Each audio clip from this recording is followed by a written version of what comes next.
দেখেন নীলগাই বলেন, ম্যাকাও বলেন আর লেমুর বলেন, কোনোটাই হারিয়ে যাবার জন্য এখানে দেওয়া হয়নি। সবকটাকে সুরক্ষিত রাখার জন্য এখানে দেওয়া হয়েছে। হারিয়ে গেছে মানেই হলো আমার যা করার কথা আমি তা করতে পারি নাই বা আমি তা করি নাই। দায়িত্বের অবহেলা। আমি তদন্তের আগে যদি আমার কাছ থেকে রায় চেয়ে ফেলেন তাহলে তো মুশকিল। হ্যাঁ, সেটা আপনারা বলেন, আমাকে দিয়ে বলেন। আরেকটা কথা একটু বলি, আমি আরেকটা প্রাণীকে দেখে আমার মনে হচ্ছে তার জন্য আমাদের কিছু করার আছে। খাটোলেজ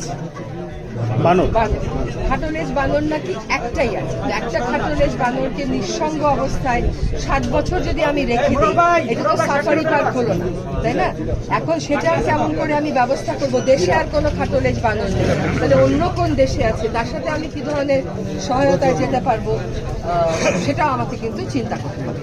আপনাদের এখানে একটা সাফারি পার্ক আছে, আপনারা যারা গাজীপুরের আছেন, এটা আপনাদের প্রত্যেকের দায়িত্ব দেখে রাখা।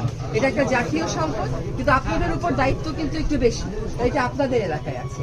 যদি কখনো এখানে কোনো অনিয়ম দেখেন বা মনে করেন কোনো একটা বিষয় আমার দৃষ্টি আকর্ষণ করা প্রয়োজন, অবশ্যই আমাকে মেসেজ করে আমার দৃষ্টি আকর্ষণ করুন, আমি ব্যবস্থা গ্রহণ করি। এখানে যে কোনো বিষয় হলে ওনারা সবার আগে যে কথা বলে নিরাপত্তার বিষয়টা নাই, তো সবার আগে কি আপনি নিরাপত্তার যে বিষয়গুলো আছে এটাকে গুরুত্ব দিবেন কিনা? নিরাপত্তার বিষয়ে আমি গুরুত্ব দিব, কিন্তু আমি আপনাকে আবারও বলি, আমার প্রশ্নটা খুব সহজ বা আমার উপলব্ধিটা হচ্ছে এখানে সহজলভ্য প্রাণীগুলো চলে যায়, দুর্লভ প্রাণীগুলো চলে যায়।